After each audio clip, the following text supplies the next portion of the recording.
Ndabashuje mu izina rya Yesu Kristo, ndabashuje nk'ibisanzwe muri kumwe na Berwa TV cyangwa se Mama Blessing. Ayo yose n'amazina yanjye ni Berwa TV, ariko ubundi izina ry'ababyeyi nitwa Mama Blessing cyangwa Mama Berwa, yose n'amazina y'umwana wanjye. Rero nifuje kubaganirira ku ijambo ry'Imana, ariko mbere yuko tuganira ku ijambo ry'Imana ndagira ngo mbasabe kugira ngo mutaba nyirakigunyu mu by'umwuka wera cyangwa se tukaba ingumba. Mbasabe mukore subscribe, mukore share ndetse na comment, kugira ngo itaranto nahawe ndi kubagezaho namwe tugabane umugisha murigeze ku bandi. Imana y'amahoro ibaho umugisha kandi ibishimire. Abagiye kubikora mbasabe umugisha mbere yuko twinjira mu ijambo ry'Imana. Rero reka tubanze dusenge. Mana, mu izina rya Yesu Kristo rifite imbaraga n'ubutware, tugiye kumva ijambo ryawe. Unyemerere wururukire kubana natwe, abaryumva nanjye ugiye kurivuga, twese duhabwe umugisha imbere yawe, mu izina rya Yesu mbyambaje nizeye, amen. Tugiye gusoma ijambo ry'Imana dusanga muri Ezekiyeli 16 n'umurongo wa 6. Ngo nuko nkunyuzeho mbona wigaragura mu ivata ryawe, ndakubwira nti nubwo uri mu ivata ryawe ubeho. Nukuri narakubwiye ni nubwo uri mu ivata ryawe ubeho.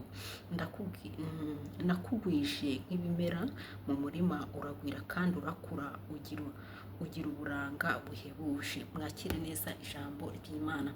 Ijambo ry'Imana riratubwiye ngo nagusanze wigaragura mu ivata rya mama wawe, ndakubwira ngo nubeho ubaho.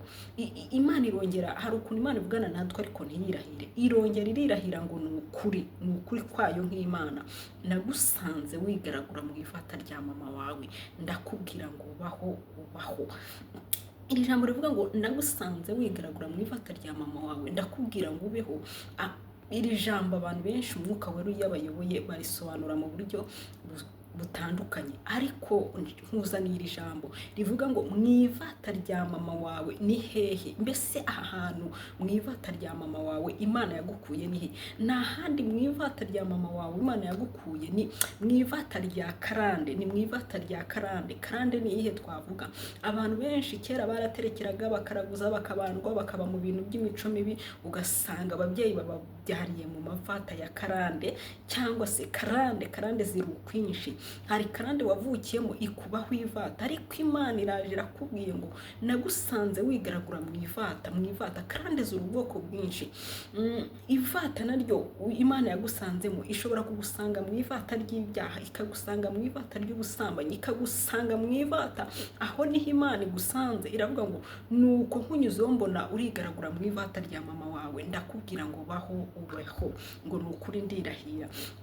Noneho nshaka kubanza gusobanura uyu murongo wundi ngo nakugwije nk'ibimera mu murima, uragwira kandi urakura, ugira uburanga buhebuje.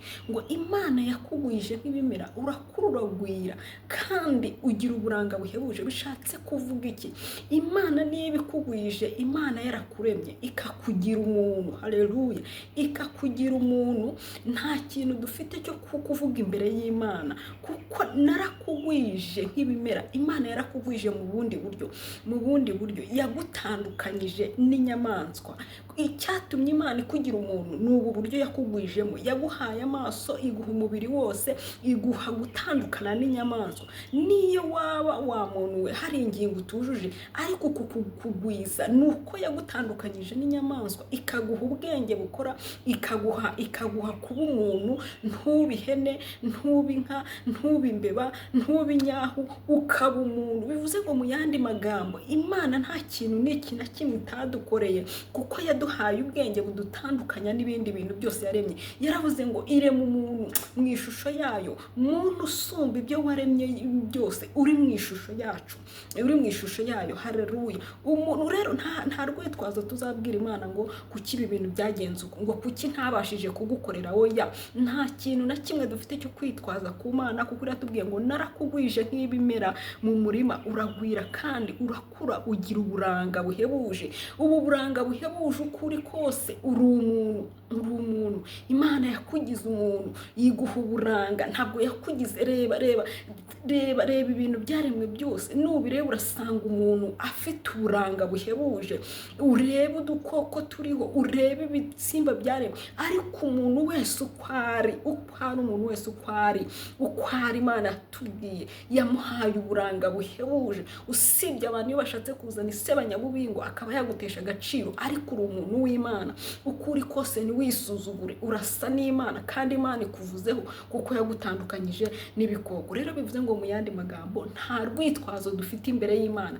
Ntacyo kuvuga imbere y'Imana ngo mwami sinakumenye sinagusobanukiwe. Oya, nta rwitwazo dufite imbere y'Imana. Iri jambo niryo nashatse kugira ngo tubanje twumve ikizatuma nta rubanza nta kujurira tuzagira imbere y'Imana. Imana izatubwira ati nabahaye ubwenge, narabatandukanyije n'ibindi byose. Uyu murongo nicyo ushatse kuvuga mu buryo bw'umwuka wera. Noneho rero tugiye kugera kuri uyu murongo twareho wa 6, ngo nuko nkunyuzeho mbona urigaragura mu ivata ryawe. Iri vata ni ivata tuvukiramo, ni ivata tuvukiramo, ni imiryango tuvukiramo. Byanze bikunze hari ubuzima tuvukiramo, hari imibereho tubaho, hari uburyo umuntu avuka, hari ivata twishyiramo, hari ibyo tuvukiramo. Ariko Imana iraza iratubwira ngo usanze wigaragura mu ivata rya mama we, ndavuga ngo ubaho. Yasanze wigaragura muri karande, igutandukanya na karande, iguha agakiza ku buntu. Haleluya! Iguha agakiza ku buntu, iguha agakiza. Wari urushye, wari uremerewe, Imana igukura mu ivata ry'ibyaha, iguha agakiza ku buntu. Imana nishimwe. Wakira Yesu umwami n'umukiza, urangije urakizwe. Cyubahiro kibi cy'Imana, mashimwe nabe ay'Imana. Noneho irindi vata nshaka kuvuga Imana ishobora kugusanga wigaraguramo ni ivata rya karande ikorana na karagita. Iyo umuntu amaze gukizwa abatandukanye n'ibizira byose, aba yakiriye Yesu umwami n'umukiza mu bugingo bwe. Iyo umwakiriye mu kuri no mu mwuka, ubutandukanye n'izi mbaraga za karande, ubutandukanye n'izindi mbaraga zose z'umwijima.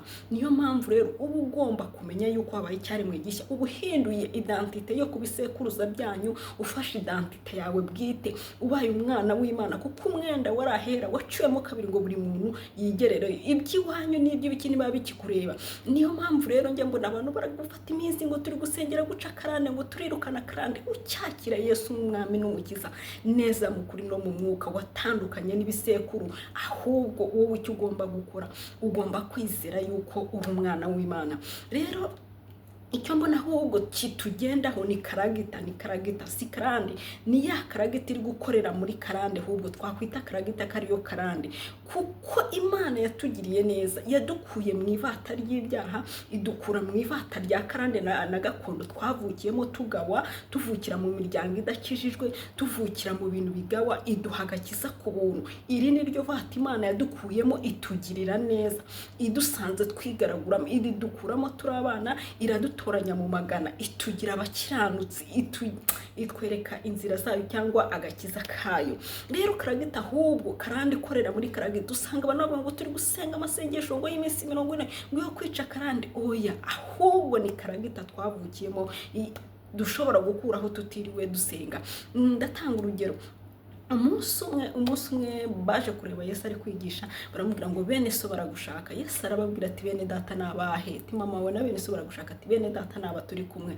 Bigaragara yuko we yari yinjiye mu isi, yahinduye karande, yinjiye mu isi y'Imana Data ishobora byose. Aho natwe tumaze kwakira Yesu umwami n'umukiza, naho tuba twinjiye.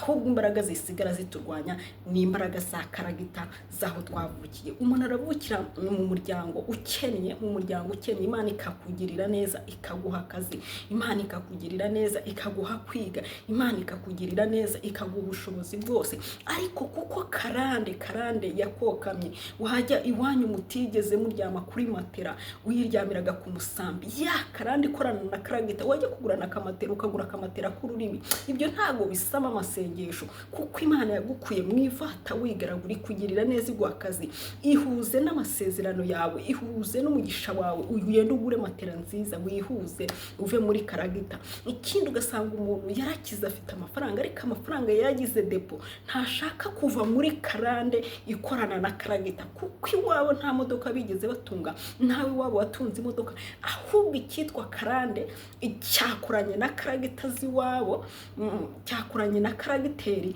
bihita bituma avuga ati ngewe sinshobora kugura imodoka n'umundi wacu ntabayitunze, menyereye kwigendera n'amaguru. Ugasanga amafaranga yagize depo kuri konte. Ibyo bintu nabyo ntabwo bisaba amasengesho, ahubwo fata amafaranga uvuga uti ngewe ngo nubwo mu muryango wacu ntabayitunze ariko ndatunga imodoka. Amafaranga ntagabikwa kuri konte, ahubwo aba depo mu bindi bintu bitandukanye. Iyindi karande ugasanga undi yarakiza aranabigura, ariko arabwira umwana we ngo iga nk'uko nize, iga nk'uko nize, ngo wiga ugenda n'amaguru, imodoka iparitse mu rugo. Icyo nicyo bita karande iri gukorera muri karagita yuko aho wavukiye. Rero ntabwo ari ngombwa ngo ibitu bisengera amasengesho y'iminsi 40, amasengesho y'iminsi 30, ahubwo mu kwizera bitewe n'uko Imana yatugiriye neza, tubivemo dukoreshe ibyo Imana yaduhaye kandi tubibyaze umusaruro. Imana y'amahoro ni ukuri ibaho umugisha kandi bishimire. Nishimiye kuganira namwe ijambo ry'Imana, mbabwira ngo turekure karande tuvuga ngo turasengera iminsi 40, ahubwo twihuze n'amasezerano Imana yatugiriye, kuko ngo yadusanze twigaragura mu ivata itugirira neza. Iravuga ngo baho, nkuzaniye ijambo ngo baho mukobwa, nkuzaniye ijambo ngo baho musore, nkuzaniye ijambo ngo baho, kuko ari Imana yabivuze. Nubwo wowe watekerezaga ko iwanyu nta wagiye mu ndege, ariko ugomba kujya mu izina rya Yesu. Nubwo watekerezaga ko nta kiza ukwiye, ariko n'ibyo Imana yaguhaye ikure muri karande cyangwa karagita, wumve ko wowe ugomba gukora ibitandukanye, we kugendera muri karande y'iwanyu yashize kandi bidasaba amasengesho. Murakoze, murakarama. Mwari muri kumwe na Mama Berwa TV. Numvaga nshaka kubaganira ijambo rivuga ngo nagusanze wigaragura mu ivata rya mama wawe. Ndavuga ngo baho, mubeho mu izina rya Yesu Kristo, mugubwe neza mu izina rya Yesu Kristo, munezerwe mu izina rya Yesu Kristo, mubeho kuko ari Imana yabivuze. Njyewe nabonye ibitangaza si ugutunga amamodoka cyangwa amazu meza. Icyo ntabwo ari igitangaza kuri Mama Blessing, ibyo ntabwo ari ibitangaza kuri twe, ahubwo igitangaza nuko twakiriye Yesu nk'umwami n'umukiza. Kuko iyo utunze ibyo bintu ukabifata nk'aho ari ibintu bidasanzwe, bigutera kuva mu byizerwa. Ibyo bintu turabyandikiwe, ibyo bintu turabisinyiye, ahubwo igitangaza nuko Yesu yadukuye mu ivata ry'ibyaha akatugira abo kwizerwa, akaduha agakiza ke. Icyo nicyo gitangaza dushimira umwami. Nifuriza n'abatarakira icyo gitangaza ngo bacyakire mu izina rya Yesu Kristo. Murakoze, murakarama. Mana, mu izina rya Yesu tugushimiye ijambo ryawe ryiza ritambutse, rikomeze rigira aho ridukura naho ridushyitsa. Gushimiye ko hari icyo ukoze kandi gikoretse. Mu izina ryawe ryera mbyambaje nizeye, amina. Mukore subscribe, share ndetse na comment.